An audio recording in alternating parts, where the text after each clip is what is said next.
Hello दोस्तों, कैसे हैं आप। और आज हम आज का वीडियो ए बी परसेंटेज के नाम और A B percentage that means A B formula. This is the big formula and काफ़ी क्वेश्चन इसके अंतर्गत आते हैं, एक विमी, द्विविमी, त्रिविमी। ओके, तो ए बी फार्मूला होता है ए प्लस बी प्लस ए इंटू बी अपॉन 100। इस पे एक सवाल आते हैं, जैसे एक व्यक्ति पे आश्रित होता है और उसके लेन देन रुपयों, वस्तुओं, एक ही वस्तुओं या एक ही व्यक्ति पर आश्रित क्रियान्वयन पूरा केंद्रित होता है एक ही व्यक्ति पर या वस्तु पर। ओके, तो हम समझ जाते हैं कि ये ए बी फार्मूला से होगा और साथ ही साथ दो ए और बी परसेंटेज भी दिए हो। ओके, और इसके साथ देखिए ए बट्टा भी आता है। यहाँ पे बट्टा का सूत्र भी कुछ ए बी फार्मूले के जैसे ही होता है, डिस्काउंट। तो बस यहाँ पे माइनस साइन होता है बट्टा में, डिस्काउंट। जैसे कि फॉर एग्जांपल A%, B%, मतलब 10% और 20% का समतुल्य बट्टा क्या होगा, समतुल्य डिस्काउंट क्या होगा। तो यहाँ पे माइनस लगा के फार्मूला यही होता है। तो चलिए उसको हम बाद में बात करेंगे। तो द्विविमी पे आते हैं। द्विविमी में वृत्त है, वर्ग है, आयताकार है आदि पर आधारित प्रश्न। वर्ग दैट मीन्स क्षेत्रफल। ओके, क्षेत्रफल, वृत्त का क्षेत्रफल होता है, वर्ग का क्षेत्रफल होता है मीटर स्क्वायर, 2 विमा। आयताकार, ये भी लंबाई और चौड़ाई, 2 विमा। इस तरह से हम 2 विमा अर्थात इनकी ए और बी, ऐसे हम लोग परसेंटेज दिए रहेंगे। और ऐसे भी क्वेश्चन इस, और ध्यान दें द्विविमीय में हम एक बार ए बी फार्मूला का प्रयोग करेंगे। द्विविमीय, आयताकार या वर्ग या इस वृत्त पर आधारित प्रश्न होगा तो एक बार ए बी फार्मूला यूज करेंगे। और त्रिविमीय में हम 2 बार ए बी फार्मूला यूज करेंगे, 2 बार ए बी सूत्र यूज करेंगे। ओके, गोला है, घन है, बेलन है, क्योंकि गोला बना है वृत्त से, घन बना हुआ है वर्ग से, बेलन बना हुआ है वृत्त से। तो इस तरह से आपके इन्हीं से बना हुआ है। तो ये 3D है, ये 2 बार इसमें ए बी फार्मूला यूज होगा। और ये 2D है, द्विविमी है, इसमें एक बार ए बी फार्मूला यूज होगा। इतनी बात समझ में आ गई। अब इसके बाद आते हैं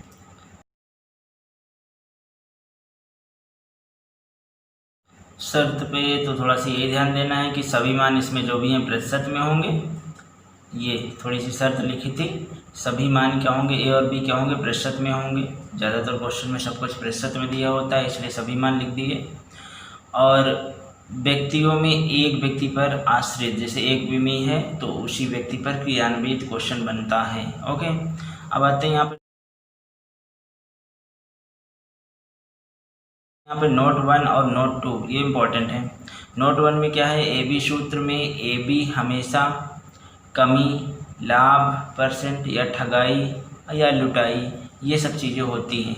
ओके, अब ये होती हैं तो होती से काम नहीं होगा। आप ये ध्यान दो कि लाभ जहाँ होता है, जहाँ पर लाभ होता है ठगाई होती है, ठगता नहीं, ठगाई होती है, या बढ़ चढ़ करके उसके सामान को आदि के साथ प्लस चिन्ह का प्रयोग करते हैं। इसी प्रकार जहाँ कमी होती है, जहाँ पे खुद लुट जाता है, वहाँ पे हम लोग ऋण चिन्ह का प्रयोग करते हैं। अब सबसे अंत में ध्यान दीजिए, नोट 2, ए बी के सूत्र में हुआ जो परिवर्तन होता है, जैसे कि ए बी फार्मूला लगाओगे और बाद में, क्योंकि इससे तो परिवर्तन निकाला जाता है, 2 चीज़ों का परिवर्तन। जैसे एक ही वस्तु पर 10% का लाभ और एक वस्तु पर 20% का लाभ, तो टोटल लाभ 30% निकलेगा। नहीं, परसेंटेज हमेशा सापेक्षिक वैल्यू है, इसलिए ये सापेक्षिक योग को स्वीकार करती हैं, प्रत्यक्ष या डायरेक्ट योग का स्वीकार नहीं करती हैं। तो 10% लाभ और 20% लाभ, टोटल 30% लाभ, ऐसा नहीं होगा। यहाँ पे 10 डालिए, यहाँ पे 30 डालिए और उसके बाद जो आता है यहाँ पे वो आपका सापेक्षिक लाभ होगा या सापेक्षिक हानि होगी। इसलिए कहते हैं जब AB फार्मूला का सूत्र यूज करेंगे तो बाद में अगर प्लस साइन में वैल्यू आती है तो वो ओवरऑल वृद्धि हुई है, और यूज करने के बाद अगर माइनस चिन्ह आता है तो ओवरऑल कमी हुई है। तो चलिए क्वेश्चन देखते हैं।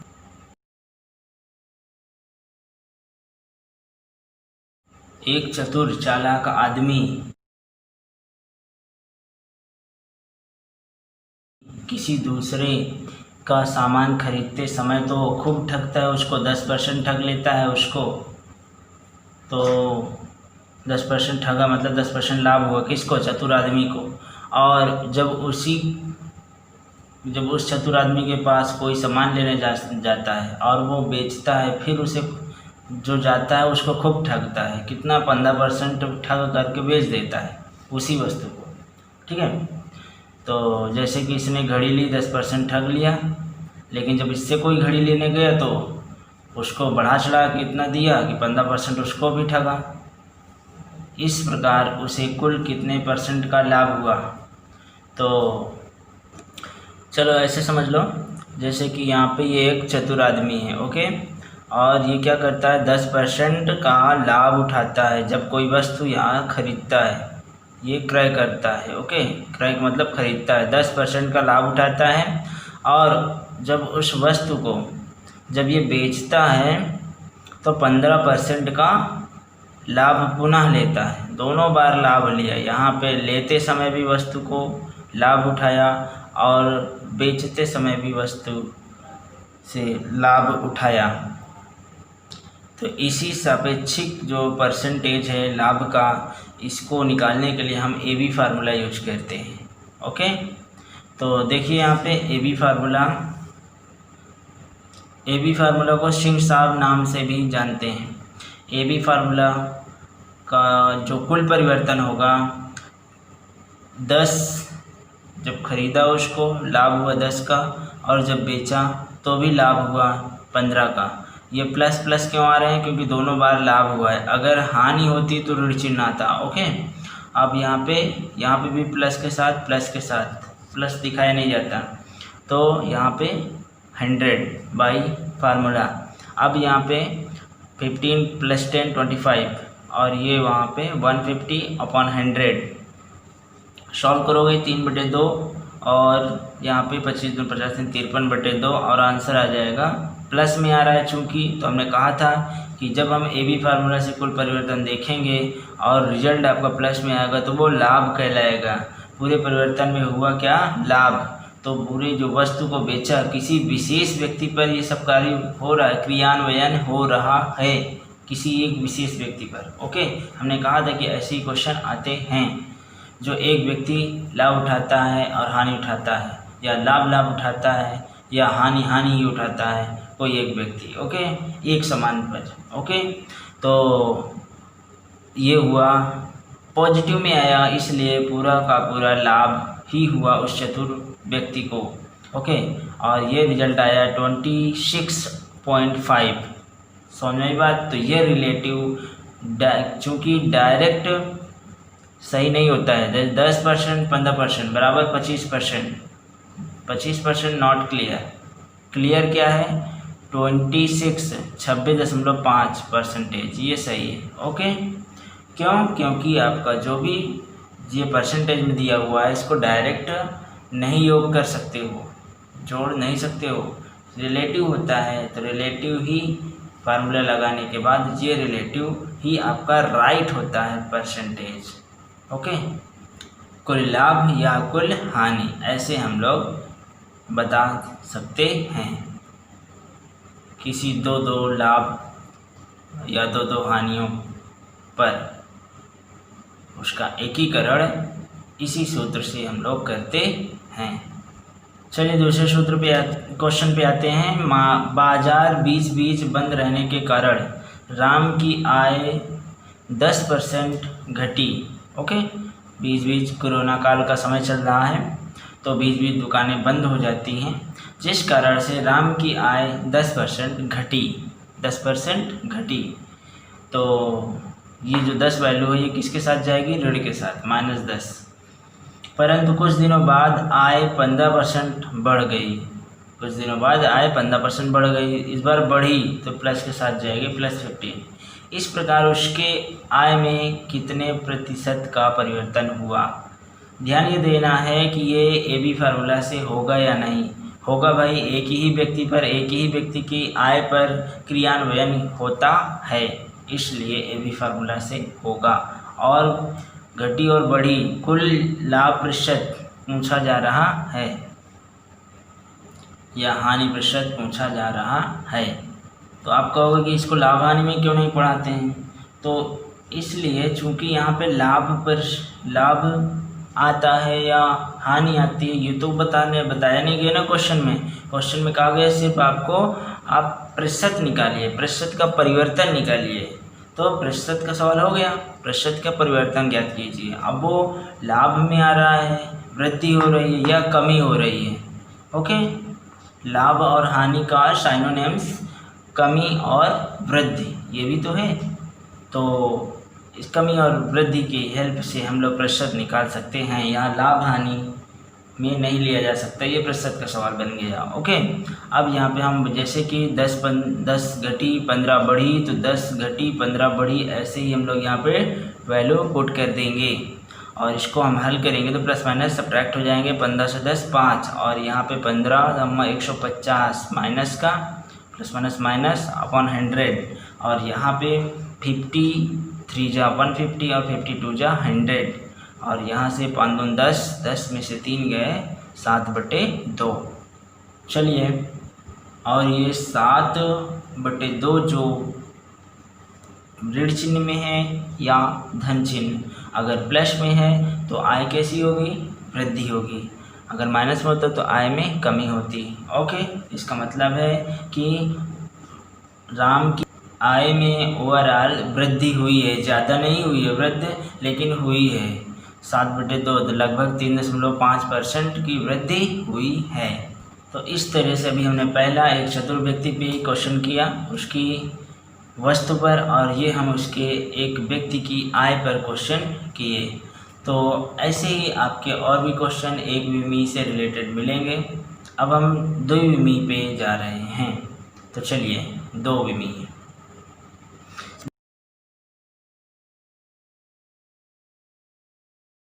द्विविमी एक आयताकार खेत की लंबाई 20% घटाई गई। लंबाई क्या कर दी गई, जैसे ये आयताकार खेत है तो इसकी लंबाई क्या कर दी गई, घटा दी गई।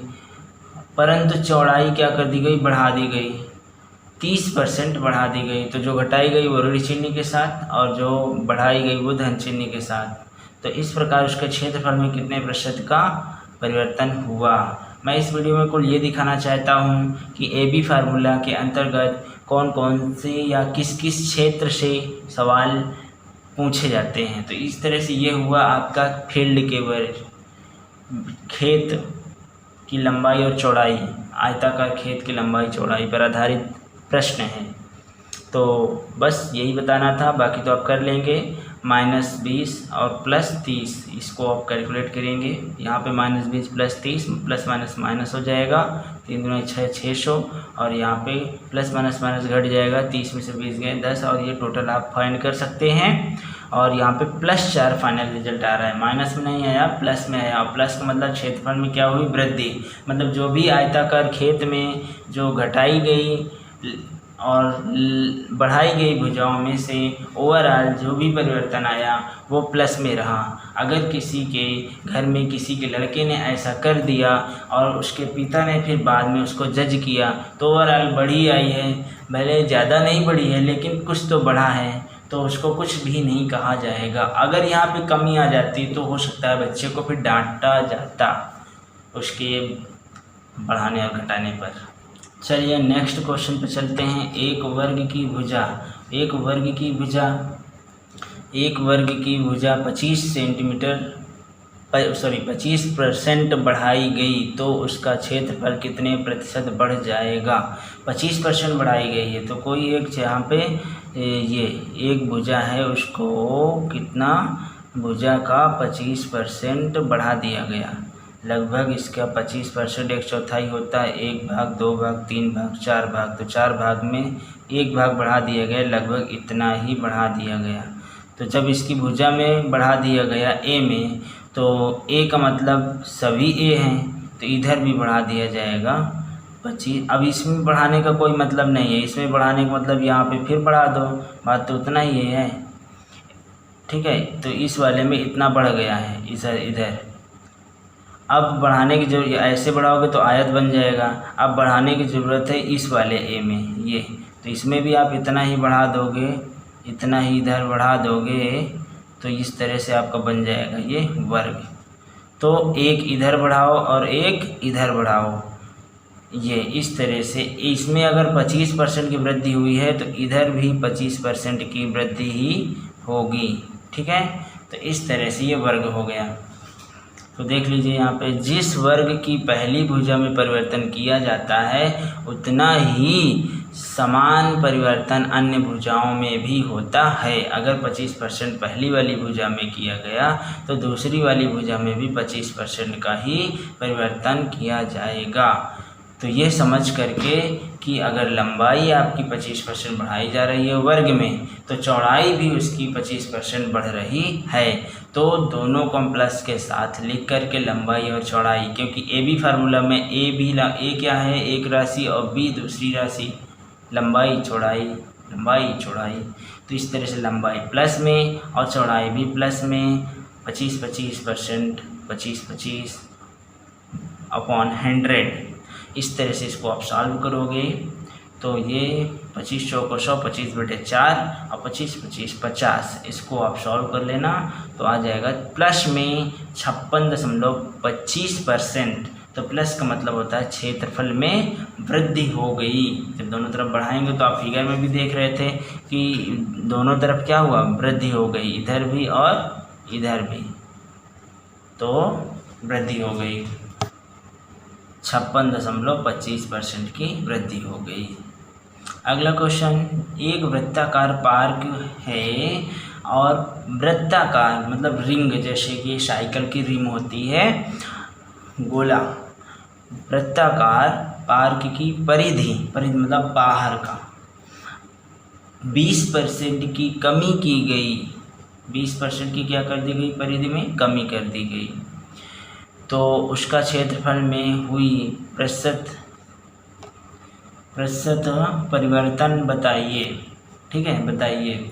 तो प्रतिशत क्षेत्रफल में हुआ परिवर्तन कैसे निकालेंगे, क्योंकि पार्क वृत्ताकार है, तो ध्यान दीजिए वृत्ताकार में सिमेट्रिसिटी होती है, जिस प्रकार वर्ग में सिमेट्रिसिटी होती है, चारों भुजाएं बराबर होती हैं, उसी प्रकार वृत्ताकार पार्क अर्थात वृत्त में भी सिमेट्रिसिटी होती है, अर्थात चारों तरफ क्या उसकी त्रिज्याएं बराबर होती हैं, ठीक है।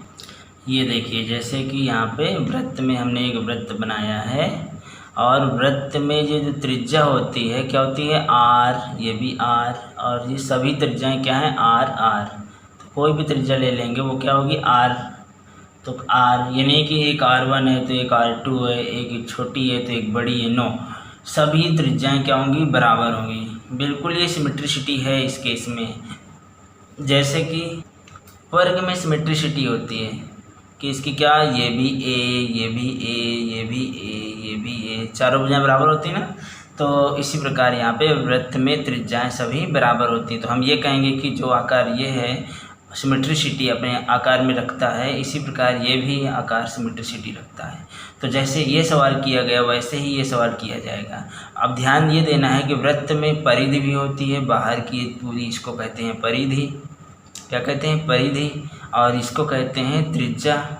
ये जो आर होता है क्या होता है, त्रिज्या होती है, और आर का डबल आर हो जाता है व्यास। तो तीन चीज़ें यहाँ पे निकल के आई, व्यास, तो परिधि, त्रिज्या और व्यास। तो परिधि क्या हुई, ये हुई, त्रिज्या ये हुई, और व्यास ये पूरा। तो इस तरह से ये जो अगर परिधि में कमी आती है तो त्रिज्या में कमी आएगी। परिधि में कमी मतलब सिकुड़ जाएगा, इस तरह सिकुड़ गया तो त्रिज्या में कमी आ गई। और व्यास में भी तो छोटा हो गया, ये छोटे वाले में सब कुछ छोटा हो गया। और इसीलिए कहते हैं, ध्यान दो, कि वृत्त की परिधि में वृद्धि या कमी करने पर वृत्त की त्रिज्या और व्यास, समझ में बात, त्रिज्या और व्यास, त्रिज्या भी हमने बताया था जो छोटी वाली है, व्यास उसका डबल बड़ा, तो त्रिज्या और व्यास में समान वृद्धि होती है। जो त्रिज्या होती है और व्यास होती है इसमें समान वृद्धि होती है। अगर परिधि में कम कर दी गई, ये छोटा त्रिभुज बनाया गया तो इसमें त्रिज्या भी कम हो जाएगी और व्यास भी कम हो जाएगी उतनी ही। अगर परिधि में 10% कम करते हैं, परिधि को 10% कम करें तो 10 घट जाएगी परिधि, ऐसे तो त्रिज्या भी 10% घट जाएगी। त्रिज्या कितनी घटेगी? 10%। और व्यास भी कितना घटेगा? 10%। आप अब ये व्यास कहोगे ज़्यादा घटेगा, 10 इधर से और 10 इधर से, ऐसा नहीं है। जो भी परसेंट पढ़ रहे हैं ना, तो परसेंट हमेशा सापेक्षिक नियम का पालन करती है। तो व्यास पहले अपनी बड़ी थी तो उसका क्या 10% घटेगा, ये 10% बड़ा है तो बड़ा का 10% ये होगा, ठीक है। तो चलिए अब ये लिखी हुई बात को आप समझ गए होंगे। जो ध्यान दें विशेष बात है कि वृत्त की परिधि में अगर हम लोग कमी करते हैं, कमी करेंगे तो वृत्त की त्रिज्या में भी उतनी ही कमी होगी और व्यास में भी उतनी ही कमी होगी। ओके, समान वृद्धि या समान कमी होगी। तो ये कमी वाला है, सो प्रश्न कमी कहा गया है, कमी तो -20 आएगा। और इसी तरह -20 हम एक राशि और लेंगे क्योंकि ये वृत्त क्या है, वृत्त के आकार का है, अर्थात क्षेत्रफल पार्क में होता है। ये द्विविमीय के अंतर्गत क्वेश्चन किया जाएगा, इसलिए हम ए बी फार्मूला के एक ही बार यूज करेंगे, 2 बार नहीं। और एक बार यूज करेंगे तो हमें ए की भी आवश्यकता पड़ेगी ए बी फार्मूला में और बी की भी आवश्यकता पड़ेगी। तो ए का तो आपको दिया ही हुआ है और बी हम मान लेंगे कि त्रिज्या में कमी आई है, कितनी, 20% ही आई है, ठीक है। तो चाहे त्रिज्या को मान लीजिए चाहे व्यास को मान लीजिए, तो 2 आपको लेकर को कर लेना है। 20 यहाँ पे रख लो, एक त्रिज्या वाली रख लो, एक परिधि वाली रख लिए, एक त्रिज्या वाली रख लिए, दोनों को हम इस तरह से हल करेंगे। तो रिलेटिव जो आपका पार्क के क्षेत्रफल में जो परिवर्तन आएगा, हमें तो वही देखना है ना, परिवर्तन तो आएगा ही। तो हमारा काम बनना चाहिए और हम यहाँ पे रख लिए 20% ये और 20% ये। अगर समझ में भी नहीं थोड़ा सा आया बाद में फिर देखना, लेकिन रख लेना ज़रूर 20% ये और 20% ये, क्योंकि ए बी फार्मूला रखोगे तो हमें कुल मिला के हमें क्षेत्रफल में कमी देखनी है। तो ऐसे प्रश्न ए बी फार्मूला से ही होते हैं। ये तो मिल गया, अब बी कहाँ ढूंढोगे, तो कहीं ढूंढने नहीं जाना है, आपको पुनः रख लेना है क्योंकि ये वृत्त का केस है। तो अब ओवरऑल कितना आया, माइनस में आया। माइनस में आया तो इसका मतलब क्षेत्र में कमी हो गई। कमी तो होगी, जब परिधि में कमी तो पूरे क्षेत्रफल में भी कमी हो गई, ठीक है। कितने की कमी हुई, 36%। बहुत तेज़ी से कमी आती है। अगर 20% की कमी परिधि में की जाती है तो देख रहे हो ना कि जैसे कि ये बड़ा वाला था वृत्त और ये छोटा वाला वृत्त, अगर 10% की कमी करी तो बहुत तेज़ी से क्षेत्रफल में कमी होगा। वही यहाँ पे 36% की कमी आ गई। ओके, तो ध्यान दें। अब हम लोग त्रिविमीय के क्वेश्चन करने जा रहे हैं। और त्रिविमीय अभी हमने बताया है, त्रिविमीय किससे बनती है, 2D से ही बनती है। मतलब कई वृत्त मिला के बेलन बन गया, त्रिविमीय बन गया। कई वर्ग मिला करके आपका घन बन गया, ठीक है। तो जो त्रिविमीय है वो द्विविमीय से ही बना है। तो चलिए क्वेश्चन करते हैं। किसी बेलन की त्रिज्या 5 सेंटीमीटर बढ़ाई गई और ऊंचाई को 10% बढ़ाया गया। इस प्रकार बेलन के आयतन में कितने प्रकार की वृद्धि होगी, यहाँ पे आयतन में कितनी वृद्धि होगी, आयतन में, बेलन के आयतन में कितनी वृद्धि होगी, बेलन के आयतन में कितनी वृद्धि होगी, आयतन में पूछा गया है वृद्धि। तो जब आयतन तो आपकी 3D होती है ना, आयतन मतलब मीटर क्यूब, लंबाई गुणे चौड़ाई गुणे ऊंचाई, तो ये आयतन होती है। और हमने बताया था आयतन में 2 बार भी फार्मूला यूज करते हैं, एक बार ये और दूसरी बार ये। ओके, तो देखिए बड़े ही सावधानी से इन प्रश्नों को करना होगा। पहले बार में हम 2D को लेंगे। जैसे कि बेलन का 2D क्या होता है, वृत्त। बेलन किससे बना होता है, कई वृत्तों से मिलके। तो 2D वृत्त पे हम बात करेंगे। तो बेलन 2D वृत्त, तब वृत्त पर परिवर्तन देखेंगे। बेलन जो है 2D का है, 2D वृत्त का है। तो वृत्त में परिवर्तन, और वृत्त में परिवर्तन तो हमने बताया ही है। अगर त्रिज्या दे दी जाए तो मान लेना कि आपका परिधि या व्यास इसका 5-5% की वृद्धि होगी।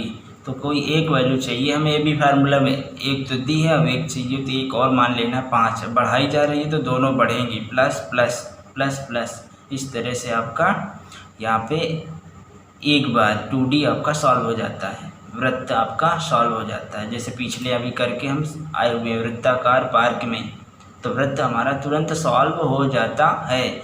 और वृत्त में अर्थात कितना परिवर्तन हुआ, प्लस वृद्धि हो गई, 10.25% की वृद्धि हो गई। ठीक है, अब जो आएगा ए बी सूत्र में, फिर से पुनः ए बी सूत्र लगाएंगे, बेलन में परिवर्तन देखेंगे। फाइनली हम लोग बेलन में इस बार परिवर्तन, क्योंकि वृत्त का देख चुके हैं तो 2D से 3D में आएंगे, कई वृत्त से मिलकर बेलन बनते हैं। ओके, तो अब हम बेलन पे आते हैं। बेलन का परिवर्तन बराबर इसका ये 10.25 ये और प्लस एक जो कहते नहीं है कि लंबाई गुणे चौड़ाई गुणे ऊंचाई आयतन होता है। तो फाइनली अब हम आयतन में आ चुके हैं, बेलन मतलब आयतन में आ चुके हैं। तो हम आयतन में ऊंचाई ये जो होगी, पहले तो हमने क्षेत्रफल कर लिया, अब ये क्या होगी, ऊंचाई से गुणा कर देते हैं तो तभी आता है ना आयतन। लंबाई गुणे चौड़ाई गुणे ऊंचाई, तो ये हमें ऊंचाई यहाँ पे रखनी है। कहीं दी है क्या ऊंचाई, ये देखो h दिया हुआ है बेलन का, वही मान यहाँ पे हम लोग रखेंगे 10। वो भी कितना बढ़ाया जाता है तो प्लस में रहेगा, और प्लस ये वाला आपका क्षेत्रफल। तो इस तरह से कॉम्बिनेशन होता है, क्षेत्रफल का ऊंचाई के साथ कॉम्बिनेशन होता है। ये कॉम्बिनेशन बहुत ही ध्यानपूर्वक सवाल सूत्र में रखे जाते हैं कि क्षेत्रफल में हम ऊंचाई को लेंगे साथ में। ओके, कोई कहेगा क्या ज़रूरी है इसके साथ 10 को इसी के साथ होना, बिल्कुल जी ज़रूरी है, क्योंकि ऊंचाई का ज़रूरी होना होता है क्षेत्रफल के साथ, तभी वो आयतन देता है। अब यहाँ पे हम ऊंचाई के, यहाँ पे हम इन दोनों को ले लेते पहले ही तो गलत हो जाता, दूसरा आंसर आता। 10% 5% ले लेते, फिर से भी लगाते फार्मूला तो गलत हो जाता। तो पहले ध्यानपूर्वक क्वेश्चन को पढ़ना है। बेलन दिया है तो पहले वृत्त का निकालना है, और वृत्त के लिए हमें त्रिज्या पर्याप्त है, आगे जाने की जरूरत नहीं है, त्रिज्या पर्याप्त है, इसी से हम इसका वृद्धि निकाल सकते हैं। और जो ये वृद्धि आएगी वो हमारा 2D होगा। 2D में बस एक D जोड़ना है, 3D हो जाएगी। तो एक D यहाँ पे ऊंचाई ले लीजिए और यहाँ पे दोनों में ए बी सूत्र में लगा दीजिए, ए बी अपॉन 100, यहाँ से आंसर। तो इस तरह से आप जब इसको हल करोगे तो 0 0 कट गया, 10 अपॉन ये दशमलव इधर शिफ्ट हो जाएगा, आगे जाएगा तो 1 पॉइंट, और यहाँ पे इनको ऐड कर दीजिएगा तो 10.25 प्लस 35 टू 35, और यहाँ सॉरी डू नॉट 35, 10 20.25 प्लस 1.025, और दोनों को ऐड करेंगे तो आ जाएगा 21.275% की वृद्धि। ये फाइनल वृद्धि हो जाएगी। ये वाली वृद्धि में h को मान साथ लेने पर फाइनल जो वृद्धि होती है 10 से आकर के बढ़ करके होती है 21.275%। ओके, चलिए अगले क्वेश्चन पे चलते हैं। इसी 3D का है। एक निश्चित माप के प्रस्तावित कमरे की लंबाई चौड़ाई ऊंचाई क्रमशः 10%, 20% और फिर 10%। लंबाई चौड़ाई ऊंचाई 10%, 20%, 10% सभी क्या कर जा रही हैं, घटाई जाएगी। अगर घटा दी गई तो हाल के आयतन में कितने प्रतिशत का परिवर्तन हो जाएगा। हाल के आयतन में कितने प्रतिशत का परिवर्तन हो जाएगा। तो ध्यान दीजिए, जब पहले 2D बोले तो क्योंकि हम पहले 2D के लिए हल करते हैं, और 2D बोले तो आयत, ठीक है, आयताकार यहाँ पे, क्योंकि कमरा तो आयताकार घनाभाकार होता है, तो घनाभाकार की जो 2D यूनिट होती है वो आयत होती है। तो सबसे पहले हम आयत के लिए AB फार्मूला लगाएंगे। तो मान लेते हैं A बराबर लंबाई और B बराबर चौड़ाई। तो यहाँ पे A जो होगा वो 10% यहाँ पे, और B ये जो चौड़ाई हो जाएगी, तो लंबाई को A मान लें, चौड़ाई को B मान लें। तो यहाँ पे लंबाई 10 और चौड़ाई 20, तो यहाँ पे डालेंगे 10 माइनस का 20 माइनस का, सब घटाई जा रही है, 10 माइनस का 20 माइनस का इंटू मल्टीप्लाई, तो माइनस माइनस प्लस हो जाएगा, और सॉरी ये माइनस माइनस यहाँ पे प्लस हो जाएगा, और 2 0 0 कट के 2 1 2, और यहाँ पे जुड़ जाएंगे 30, ये हो जाएगा, और 30 2 प्लस माइनस ये जुड़ेगा तो माइनस 30 आएगा यहाँ पे, ये तो माइनस 30 प्लस तो 32 हो जाएगा, वो 30 और 2 चला गया 28। बड़ी गिनती यहाँ पे चूँकि माइनस है तो यहाँ पे माइनस आ जाएगा, और माइनस का अर्थ होता है कि ये कमी दर्शाता है। ओके, माइनस का अर्थ होता है कमी। अब आते हैं यहाँ पे पुनः AB से हल करने पर, AB फार्मूला से हल करने पर कमरे की कुल परिवर्तन आ जाएगी। तो पहले ये आप गया 2D, ये हो गया 2D, या 2D में एक D और डालनी है तो हो जाएगी 3D। तो 2D का यहाँ पे लिखो, 3D एक D और ला दो तो हो जाएगा 3D। तो 2D आया हम यहाँ पे -28, और यहाँ पे जो एक D और लाइए, कहाँ भी है एक D, तो यहाँ पे ये दी हुई है, ये ऊंचाई है, ऊंचाई माइनस में 10, ये तो इस तरह से क्षेत्रफल के साथ ऊंचाई ही रखी जाएगी। ओके, तो यहाँ से बन जाएगा ये 3D, और -28 -10 -28 -10, फिर से माइनस माइनस प्लस हो जाएगा, और 28 0 0 28/10, और ये माइनस माइनस ऐड हो जाएंगे, 28 10 38 -38 प्लस माइनस एक मिनट, ये 28 और 0.10 ये 2.8 हो जाएगा, और ये -38, तो ये आपका प्लस माइनस सब्ट्रैक्ट हो जाएंगे, और 38 से 2 गया, सॉरी 36, और 36 से 8 पॉइंट गए तो 35.2। ओके, यहाँ से कमी आ गई। तो पहले भी कमी आई कितनी, 28% की, फिर कमी और आई बढ़ करके कुल कमी आ गई 35.2। क्वेश्चन नेक्स्ट इसी 3D का है। प्रत्येक क्वेश्चन में कुछ ना कुछ ज़रूर सीखने को मिलेगा। और यहाँ पे देखेंगे एक गोले के व्यास में 10% की कमी की गई। व्यास गोला है, गोला की यूनिट क्या होती है, वृत्त मान सकते हो। 2D गोला का स्ट्रक्चर 3D है, लेकिन इसका 2D क्या होगा, वृत्त मान सकते हो।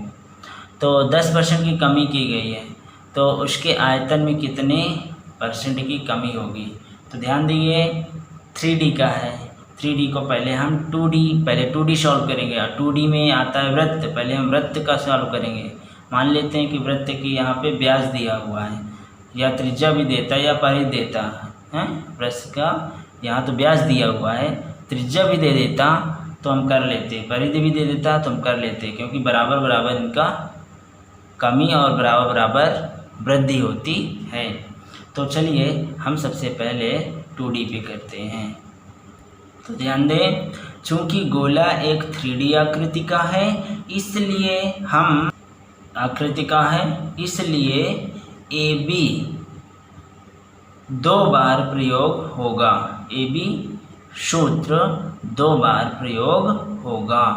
तो पहले 2D फिर उसके बाद 3D परिवर्तन देखेंगे। तो चलिए पहले 2D का अर्थात वृत्त का परिवर्तन देखेंगे। तो वृत्त का एक 10 है, दूसरा 10 ढूंढने नहीं जाना है, क्योंकि वृत्त में एक नहीं 3 खुद ही दिए होते हैं उसके अंदर। तो वहीं से हम अंदर से ही ले लेंगे, एक यहाँ पे -10 डाल दो और एक हम वृत्त के अंदर से ही ले लेंगे और -10। इस तरह से AB फार्मूला सेट। और यहाँ पे -10 माइनस माइनस प्लस और 100/10 100 इस तरह से कट के यहाँ पे आ जाएगा -19, अर्थात यहाँ पे कमी आ गई। ओके, क्योंकि कमी हो रही तो कमी हो जाएगा पूरा। ये तो 2D में कमी आई, 3D में तो और बड़ी कमी आएगी, ऑब्वियस ही बात है कमी आएगी। चलिए 3D पे पुनः हम लगाते हैं। पुनः AB सूत्र से जब गोले का परिवर्तन देखेंगे तो 2D का तो होगा ही होगा, 2D का होगा ही होगा। 1D एक और लाइए, कहाँ है 1D? तो गोले में ही मिलेगा व्यास में ही मिलेगा, लंबाई गुणे चौड़ाई गुणे ऊंचाई, क्योंकि उसी में व्यास होती है, उसी में त्रिज्या होती है, उसी में परिधि होती है। ठीक है, तो सब कुछ उसी में होता है। तो जैसे कि आपका घनाभाकार आकृति हो जाए तो भी वो सिमेट्रिसिटी रखती है, उसी प्रकार ये भी सिमेट्रिसिटी रखती है। तो ठीक है, तो वही चीज़ डाल लेंगे यहाँ पे, उसी गोले से एक वैल्यू फिर डाल लेंगे, कहीं ढूंढेंगे नहीं। ये 2D का हो गया, एक D और चाहिए तो 10, फिर से डाल लो माइनस, यहाँ पे भी माइनस माइनस प्लस 19,190/100 और ये 19×10 ये कट के आपका आ जाएगा 10 200, यहाँ पे गुणा करोगे 10 बचेगा तो 290 19 10 और यहाँ पे घट कर 271/100 ये हो जाएगा। कुल आपका जो टोटल आएगा 27.1, इतना कमी होगी। तो इस तरह से गोले के व्यास को अगर कमी कर देते हैं 10% की, तो उसके क्षेत्र में जो परिवर्तन आएगा गोले के क्षेत्र में, वो कैसा परिवर्तन होगा? वृद्धि का कि कमी का? कमी का परिवर्तन होगा। ओके, और ध्यान दो, गोले की जगह अगर घनाकार घनाभा नहीं घनाकार हो, घन हो तो भी एक भुजा दे देगा, क्योंकि घन में तो लंबाई गुणी चौड़ाई गुणी ऊंचाई ए वहाँ पे भी तो समान होती हैं, तो पूरा वैसे ही होगा और यही आंसर आएगा, सेम यही आएगा। घनाकार का अगर होता तो उसके आयतन में अगर पूछता परिवर्तन तो सेम यही होता। ओके, क्यों? क्योंकि घनाकार और घन जो बना है वर्ग से, और वर्ग होता है वृत्त के सिमेट्रिक। जैसे घन की सभी भुजाएं बराबर होती हैं, उसी तरह वृत्त की सभी त्रिज्याएं बराबर होती हैं।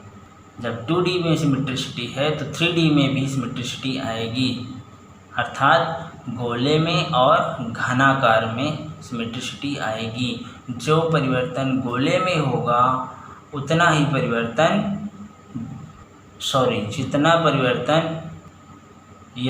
जितना परिवर्तन घनाकार में होगा, गोलाकार में होगा, उतना ही घनाकार में भी परिवर्तन होगा। चलिए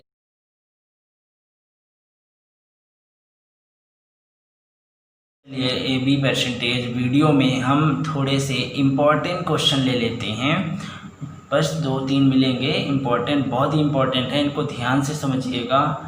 काफ़ी आप सीख कर जाने वाले हैं इस वीडियो में। देखिए, यदि एक कार्यालय अथवा छात्रावास, जिसे हॉस्टल कहते हैं, में प्रत्येक लोग कोई ना कोई चाय या कॉफ़ी अथवा दोनों लेते हैं। ओके, कार्यालय की बात कर लो या छात्रावास की बात कर लो, छात्रावास से भी क्वेश्चन बन सकता है, कार्यालय में कर्मचारी से क्वेश्चन बन सकता है कि सभी कर्मचारी, ओके, कोई भी हो, प्रत्येक लोग में से कोई ना कोई चाय या कॉफ़ी ज़रूर पीते हैं। ऐसा नहीं है कि कोई ऐसा बंदा नहीं, कोई ऐसा कर्मचारी नहीं है या स्टूडेंट है जो कॉफ़ी या चाय न लेता हो, सब लेते हैं। ओके, ये यहाँ पे यदि लगा तो अर्थात ये कंडीशनल सेंटेंस बन गया, कंडीशनल प्रश्न है।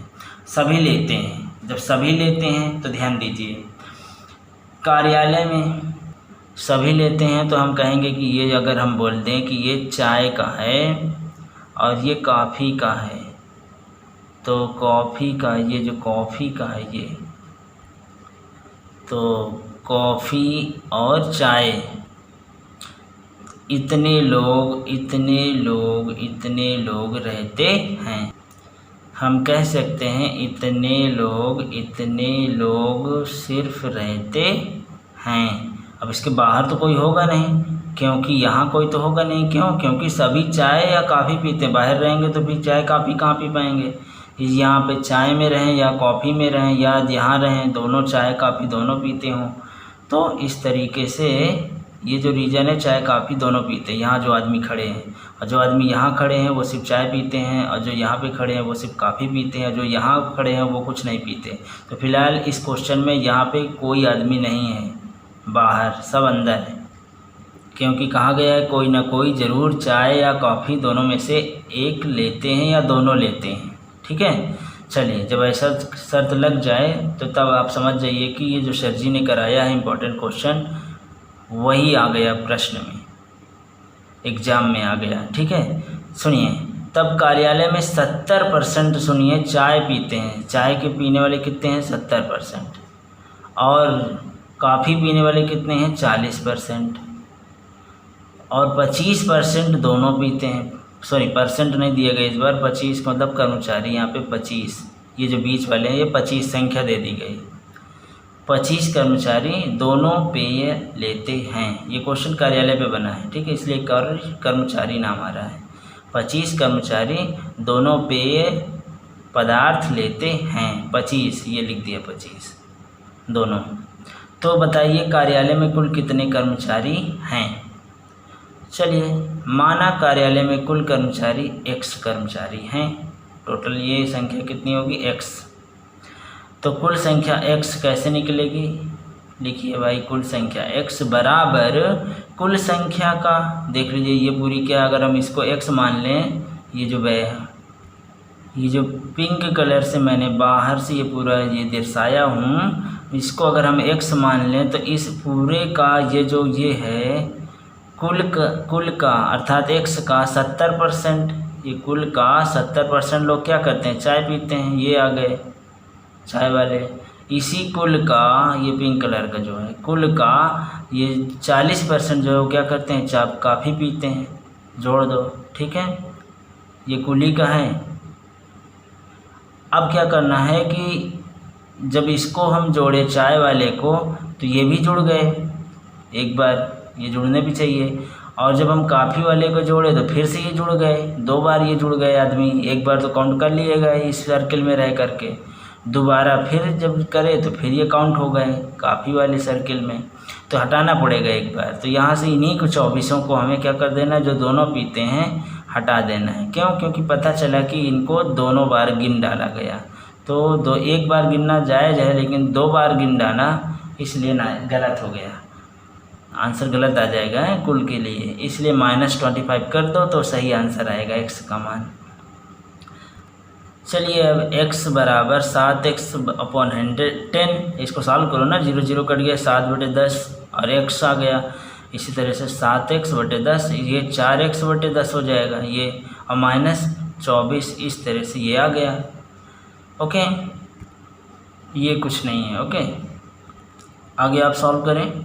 x यहाँ पे ये एलसीएम लेंगे तो 7 4 11/10 24 हो गया। इसको आप क्या करेंगे? पक्षांतर कर दीजिए, ये वाला इधर आ जाएगा, एक पक्ष से दूसरे पक्ष में इसको पहुंचा दीजिए तो इधर आ जाएगा, और ये हो जाएगा -x/10। तो माइनस कट जाएगा, x/10 ये आ जाएगा 240। इस तरह से कुल कर्मचारी कितने रहे यहाँ पे? 240।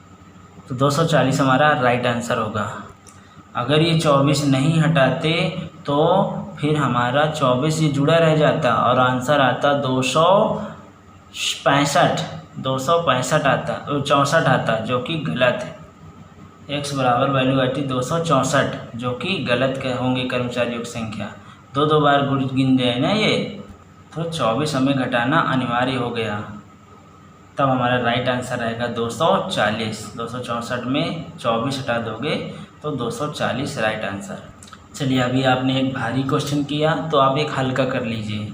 किसी संख्या का 4/5 भाग उसके 65% से 60 अधिक है, संख्या ज्ञात कीजिए। तो ये संख्या पर आधारित सवाल है। तो माना किसी संख्या को x मान लेते हैं, संख्या को माना संख्या x है, तब प्रश्नानुसार जैसे कह रहा है x का 4/5 भाग, x का 4/5 भाग उसके 65% से ध्यान देना, फिर से यहाँ पे आपको सीखने का ही मिल गया है। उसके का मतलब हो गया x के, ये देखिए x के 65%, जब x का 65% आप करोगे से क्या है, अधिक है।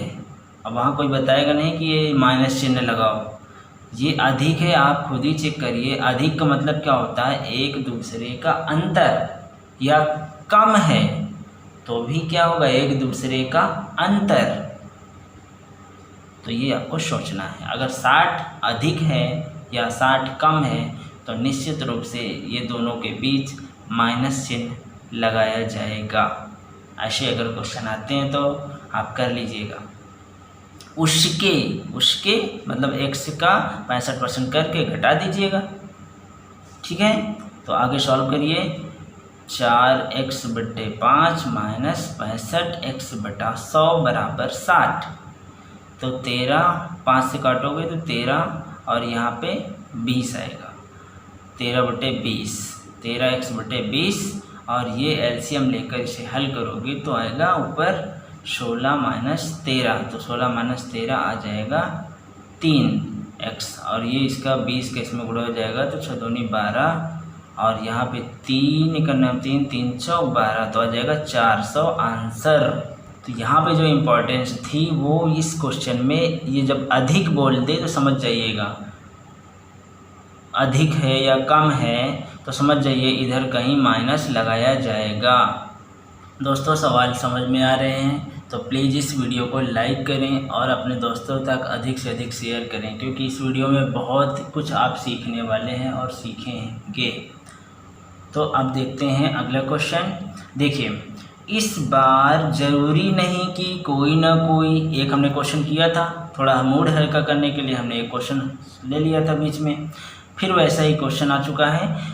जैसे वहाँ पे पार्टी में कार्यालय और छात्रावास में देखा गया कि सभी लोग कोई न कोई पेय पदार्थ लेते हैं, लेकिन यहाँ पार्टी है, ज़रूरी नहीं कि सभी लोग कॉफ़ी या चाय पीना अनिवार्य है या पिएंगे ही। ये पार्टी है, पार्टी में ये वेडिंग मैरिज हॉल है, ओके। यहाँ पे ज़रूरी नहीं कि सभी कॉफ़ी या चाय पीकर ही आप यहाँ से जाएं। तो मैंने क्वेश्चन इस पर भी ले लिया। और देखिए बहुत ही सरल शब्दों में, कोई ना कोई चीज़, ऐसा ज़रूरी नहीं है कि कोई ना कोई चीज़ ये भला चीज़ लें, नो ऐसा ज़रूरी नहीं है। आज की पार्टी में, शुरू करते हैं क्वेश्चन यहाँ से। आज की पार्टी में x लोग कोई भी पदार्थ नहीं ले रहे हैं। ये जो x लोग हैं अर्थात जाते हैं और कुछ भी ना खाते हुए सिर्फ आपसे मिलते जुलते हैं मैरिज में, पार्टी में, और मिलकर चले आते हैं, कुछ भी नहीं खाते हैं, ये ऐसे लोग हैं। समझ में आई बात? कोई भी पदार्थ नहीं लेते हैं। तब पार्टी में, अब फिर से यहाँ सवाल शुरू हो गया, अभी तक तो बहुत ही सीधी है ना। तब पार्टी में देखें कि 60% चावल, आपने पार्टी में और क्या देखा, इतना तो आपने देखा कि x लोग जो हैं वो आपसे सिर्फ मिले और चले गए, कुछ नहीं खाए पिए। लेकिन ज़रूरी नहीं कि सब खाते पीते ना हो, सब कुछ खाते भी हैं, कुछ नहीं बहुत कुछ खाते हैं। अधिकतर लोग, बहुत ही कम ऐसे लोग होते हैं जो ऐसे ही चले जाते हैं। पूरी पार्टी का बोले तो 80% 90% लोग खा पी के जाता है, 5-10% नहीं कहते हैं, ठीक है। तो आई होप कि इसका आंसर 5-10% ही आना चाहिए। तो पार्टी में x लोग कोई भी पदार्थ नहीं लेते हैं, बाकी सब लेते हैं। ध्यान दो क्या क्या ले रहे हैं भाई। और पार्टी में, जैसे पार्टी में देखा कि हमने 60% चावल लिए जा रहे हैं, चावल की ज़्यादा शौकीन है लोग, पुलाव है, ओके। तो चलिए आज सैर करा देते हैं मैरिज हॉल की। तो क्योंकि कोरोना काल में ज़्यादा पार्टियां नहीं हुई हैं, ओके, तो याद आती होगी। तो हम इस क्वेश्चन के माध्यम से करा रहे हैं कि 50% लोग पूड़ी की ओर भागे जा रहे हैं, पूड़ी की ओर ले रहे हैं, पूड़ी ले रहे हैं। ध्यान से देखते रहिए आप पार्टी में हो क्या रहा है। 60% चावल ले रहे हैं और 50% लोग पूड़ी ले रहे हैं, ठीक है। और ध्यान से देखो, देखिए जो चावल ले लेता है, कुछ मैं शर्त लगा देता हूँ नहीं तो क्वेश्चन आप निकाल नहीं पाओगे, इतना ज़्यादा वहाँ पे लोग रहते हैं। शर्त ये है कि चावल जो लेते हैं वो पूड़ी नहीं लेते, जो पूड़ी लेते हैं वो चावल नहीं लेते हैं, ठीक है। अपना चावल से पेट भर लिए, चावल ही चावल, अपना पूड़ी से ही पेट भर लिए, ओके। व्यवहार निभा दिए। ध्यान से देखो, 20% लोग दोनों ले रहे हैं। आगे देखा गया कि 20% लोग, अरे देखो तो यहाँ दोनों भी ले रहे हैं, मैंने शायद ध्यान न दिया होगा कि 40 ज़्यादा ध्यान न दिया होगा कि लोग क्या कर रहे हैं। तो लेकिन देखिए जो सत्य बात है वो है कि 20% लोग दोनों ले रहे हैं। जो चावल लेते हैं, कुछ लोग हैं कि 5-10% ऐसे लोग हैं कि जाके पूड़ी भी खा लेते हैं, इसलिए मैंने इतना गौर नहीं किया था। 50% लोग सब चावल ही खाते हैं, 5-10% को छोड़ के, तभी तो 20% आ गया। इसमें भी 5-10% को छोड़ के बाकी सभी पूड़ी खा के चले गए और चावल खा के चले गए। तो 5-10% इधर से, 5-10% इधर से, तो 20% लोग ऐसे हैं जो पूड़ी और चावल दोनों खाते थे, ले रहे थे। बस इतनी बात है, यहाँ से लेके यहाँ तक 60% चावल, 50% पूड़ी और 20% चावल पूड़ी दोनों। तब भैया जी आप बता दीजिए कि X लोग जो कुछ भी नहीं खाए, बिना खाए चले गए, उनकी संख्या बता दीजिए इस पार्टी में प्लीज़। तो अब बारी आ गई X के मान ज्ञात करने की। X के मान ज्ञात करने की, ये कटा हुआ है, ये कुछ नहीं है। X के मान ज्ञात करने की बारी आ गई। देखिए हमने डायग्राम पूरा बना दिया है। चावल 60% लोग ले रहे हैं, पूड़ी 50% लोग ले रहे हैं, और जो दोनों ले रहे हैं वो हैं 20% लोग, ठीक है। तो चलिए सॉल्व करते हैं। चूँकि दोनों ना लेने वालों की संख्या X मानी गई है, ना तो चावल ना पूड़ी, अर्थात ये कहीं बाहर खड़े होंगे भैया। X जो कुछ भी नहीं लेते बाहर है। और मान लें पार्टी में मेहमान 100%, एक बात समझ लीजिए, किसी चीज़ का पूरा जो होता है वो क्या होता है, 100% होता है। पूरा क्या होता है, 100%, और 100% को सॉल्व करोगे तो पूरा 1 भी होता है। 100/100 दैट मीन्स 1। तो किसी चीज़ का 100%, तो मान लेते हैं पार्टी में 100% मेहमान आए हुए हैं, जितनी आवश्यकता थी आए हुए हैं, आवश्यकता भर हमें फुल आए हुए हैं। कोई शिकायत नहीं है कि हाँ 1% वहाँ से नहीं आया, 1%, 2% वहाँ से नहीं आया, हर जगह से आदमी आया है और हम संतुष्ट हैं, ठीक है। तो और ये मानते हैं कि 100% यहाँ पे उपस्थित थी। तो 100% मेहमान आए, जो कि सापेक्षता सिद्धांत से 1 भी कह सकते हैं, और 1 को भी पूर्ण संख्या माना जाता है सापेक्षिक सिद्धांत से। तो बात समझ गए कि सापेक्षिक सिद्धांत से पूर्ण 100% को 1 भी माना जाता है। तो 100% से क्वेश्चन कर लें कि 1 से कर लें। आइए अभी हम दोनों लेते हैं, कुल लोग 1 हो जाता है और कुल प्रतिशत लोग 100% भी माना जाता है। तो दोनों भी रखते हैं, दोनों में से 1 को आगे हम बढ़ाएंगे। तो पहले हम समझते हैं क्वेश्चन को सॉल्व किस में किया जाए, परसेंटेज में किया जाए कि लोग में किया जाए। तो चलिए हम लोग X लोग निकालने हैं, तो लोग में क्वेश्चन को हल करते हैं, परसेंटेज को ख़त्म कर देते हैं। लोग निकाल लेंगे, अगर परसेंटेज हमें बाद में चाहिए तो हम उसको 100 से गुणा कर देंगे तो परसेंटेज आ जाएगा, ठीक है। तो चलिए हम लोग क्या करते हैं, पहले हम लोग निकाल लेते हैं। तो लोग के लिए क्या होगा, परसेंटेज को ख़त्म करना है, अर्थात परसेंटेज ख़त्म करने के 100 से भाग देंगे तो 20/100, ये आ गए 20/100। X वैसे ही 20/100 किसका, कुल का। कुल कितना है, 1 क्यों ले लिए कुल को, 1 क्यों माने, 100% क्यों नहीं माने, क्योंकि यहाँ पे लोग में सॉल्व करना है ना। अगर परसेंट होता तो यहाँ 100 होता, कुल की जगह हम लिखते 100, ठीक है। अगर परसेंटेज ये भी होता कि चलो परसेंटेज से निकाल लेते हैं, जो भी आंसर आएगा परसेंटेज में आएगा। तो देखिए ये लोग जो हैं इसको देख के नहीं कि यहाँ पे परसेंटेज नहीं लगा है, इससे क्या मतलब है, ये तो निकालना है ना। जो वैल्यू निकालनी होती है वो अननोन होती है। अननोन क्वांटिटी जो होती है put without sign, unknown quantity put with sign. तो अननोन क्वांटिटी विदाउट साइन, कुछ भी इसका चिन्ह नहीं होगा, कुछ भी इसका मात्रा कभी नहीं है। और नॉन क्वांटिटी जो नॉन है वो हमें देखना है किस में, पुट विद साइन। हम किस में कर रहे हैं, अगर परसेंटेज में इनको डाल रहे हैं, परसेंटेज में कर रहे हैं, सिर्फ इसका 20 यूज कर रहे हैं, 20 गुणे 100, 50 गुणे 100 हैं, 60 गुणे 100, और यहाँ 100 परसेंटेज का यूज नहीं कर रहे हैं। इसका मतलब है कि सवाल जो भी होगा परसेंटेज में ही आएगा। और अगर हम परसेंटेज का यूज कर लेते हैं तो क्योंकि ये नॉन क्वांटिटी है, ये नॉन क्वांटिटी है, नॉन है, तो इनको हम पुट विद साइन। अब अगर परसेंटेज को नहीं यूज करना है तो बटे 100 कर लो, बटे 100 कर लो, बटे 100 कर लो। तो जो परसेंटेज ख़त्म हो गया, परसेंटेज ख़त्म हो गया तो फिर किस में आएगा, आपका बिना परसेंटेज का आएगा। ठीक है, बिना परसेंटेज की वैल्यू आएगी, बिना परसेंटेज की वैल्यू आएगी।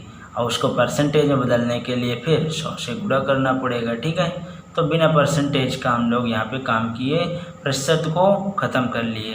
तो वैल्यू जो भी आएगी बिना परसेंटेज वाली ही आएगी। ठीक है, तो परसेंटेज को ख़त्म करेंगे तो 50/20 यहाँ से x वैसे ही 20% ये हो गया, कुल का 1 माना गया, माइनस 50% कुल 1 क्यों ले रहे हैं, क्योंकि हमें जो आंसर लेना है परसेंटेज नहीं निकालना व्यक्तियों के, ओके, लोग निकालने हैं। तो 1 ले लिए, कोई दिक्कत नहीं, या इसको भी 100/100 करेंगे, 1 आ जाएगा। ठीक है, कुल का 1 खोल दीजिए सब, 1 के नीचे 1 बराबर 60, 0 कट के 6/10, 5/10, 0 कट के 2/10 और प्लस x।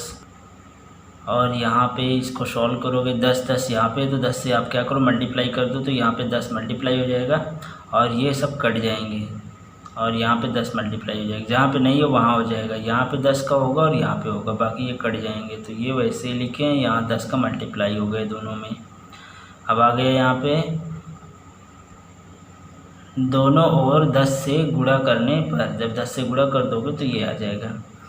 और यहाँ पे इसको 6 5 11 माइनस 2 और 10, तो 11 में से 2 गए 9, 10, ये 9 को 75 कर लोगे तो ये 9 को इधर आपका 75 हो जाएगा, तो 9 यहाँ जाएगा -9, तो यहाँ पे 10x बचेगा और ये आपका 10x इधर से ये सब्ट्रैक्ट होगा, तो ये आ जाएगा 10x बराबर 10 - 9 1, तो ये हो जाएगा 1/10 और ये हो जाएगा 0.1 लोग। प्रतिशत में बदलोगे तो इसको 100 से गुणा कर दीजिए, तो इसमें 100 से गुणा करोगे तो हो जाएगा 10%।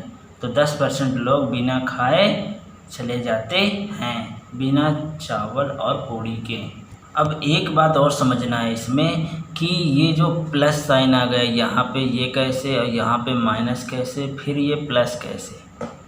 अब देखिए, चूँकि इस बार पार्टी में जो है ये यहाँ से यहाँ तक है पूरा ये एरिया, ये यहाँ भी तो लोग हैं, इनको भी तो काउंट करना है ये। तो अब देखिए यहाँ पे जो हमें 100% मेहमानों पे कवरेज लेनी है, ये हमारा एक क्या है, ये 100% है कुल। तो यहाँ पे आ जाएगा कुल का 60%, पहले इनको ले लो, कुल का 60% हमने ले लिया। फिर ले लीजिए कुल का 50%, ये ले लिया कुल का 50%। ठीक है, और जो दोनों लेते हैं वो कुल का 20%। तो ये देखिए यहाँ से लेके ये वाला जो क्वेश्चन है, ये तो पिछले वाले क्वेश्चन से मिलता जुलता है पूरा ये, इसमें तो बताने वाली कोई बात ही नहीं है। क्यों? क्योंकि यहाँ पे जो माइनस लगाया गया वो इसलिए कि 20% इन दोनों में, एक बार इसमें मान लो इसमें आ गया, चावल में पूरा सर्किल काउंट हो गया 60%, तो ये आपका 20 चला गया। और एक बार फिर से ये 50% जब पूड़ी में लिए गए तो दोबारा ये गिन लिए गए, तो वही 20% यहाँ से हटाया गया। इस कॉन्सेप्ट में ऐसे होता है, जब दोनों ले रहे होते हैं तो ऐसे केस में उन्हीं को हम लोग घटाने लगते हैं, क्योंकि वही चीज़ दोनों का मतलब मिले जुले, इससे मिले होते हैं लेकिन इनकी चोरी पकड़ी जाती है, ये इससे मिले हुए हैं तो इनसे कोई फ़ायदा फिर नहीं होता है। गलती से ही फ़ायदा कर लेते हैं लेकिन फिर इनसे वो फ़ायदा छीन लिया जाता है और माइनस लगा दिया जाता है। जितना दिया जाता है इनको फ़ायदा, इनके द्वारा वो छीन लिया जाता है माइनस। ये तो हो गया हिसाब किताब बराबर। अब ये प्लस एक्स क्या है, तो वही लोग हैं जो इनके बाहर आते हैं, तो ये सब हमने काउंट कर लिए जो बाहर हैं। यहाँ पे मान लो कुछ लोग यहाँ पे भी हैं, यहाँ पर इनको सब काउंट करके यहाँ पे हमने मान लिया ये एक्स है इनकी, तो इनको हमें निकालना है, एक्स की संख्या निकालनी है, ठीक है। तो इस तरह से आपका निकल आएगा। तो अब हम चलते हैं एक छोटा सा क्वेश्चन पे, क्योंकि अभी हम काफ़ी वर्क किए हैं, काफ़ी कुछ समझे हैं पार्टी वार्टी में, तो उनको भी निकाल लिए जो कुछ नहीं खाए बाहर थे एक्स मान करके। बाकी तो सब पहले जैसे ही क्वेश्चन था, तो सूत्र में बस हम उन्हीं चीज़ को जोड़ करके निकाल लिए। अब हम आते हैं इस क्वेश्चन में, किसी संख्या का 14वां भाग। 14वां भाग क्या होता है? अगर संख्या x है तो x/14 उसका 14वां भाग होगा। या अगर कोई संख्या को पूर्ण मान लेते हैं 1 है, क्योंकि ये भी रिलेटिव है, तो 1/14, ठीक है। तो 14वां भाग 12 के बराबर है, संख्या का 150% कितना होगा?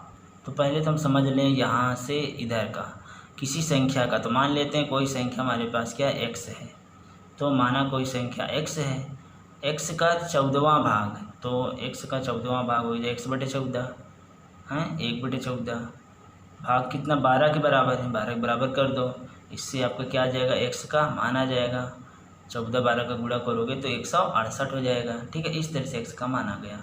अब कह रहा है जो संख्या है ये वाली, उसका 150% कितना होगा? तो जो संख्या है ये वाली, ये तो हमें मालूम हो गई है, x का मान आ चुका है 168 ये, तो इसका में कितना 150% निकाल लीजिए भाई, क्या होगा 150%। यहाँ पे 150 और 100 जो है इसको 25 से काट देगा, 25 चौका 100 और 25 छंगा 150, तो 6/4 ये आ गया। और 168 ये, जब 4 से हम 168 को काटेंगे तो आ जाएगा 42 का हम 6 में गुणा कर देंगे तो आ जाएगा 252। ओके, तो ये तो कैलकुलेशन है, आप कैसे भी कर सकते हो। ये क्वेश्चन जस्ट एक एडवर्टाइज है और इसके पहले जो था वो आपका मेन क्वेश्चन था। दोस्तों वीडियो कैसी लगी कमेंट करके हमें ज़रूर बताइएगा।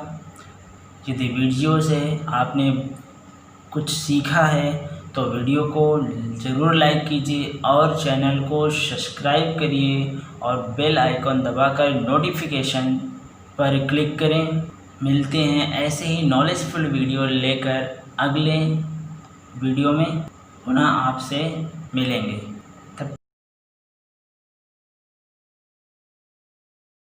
तब तक के लिए bye bye. Be cool, be happy, be बिंदास। Thank you.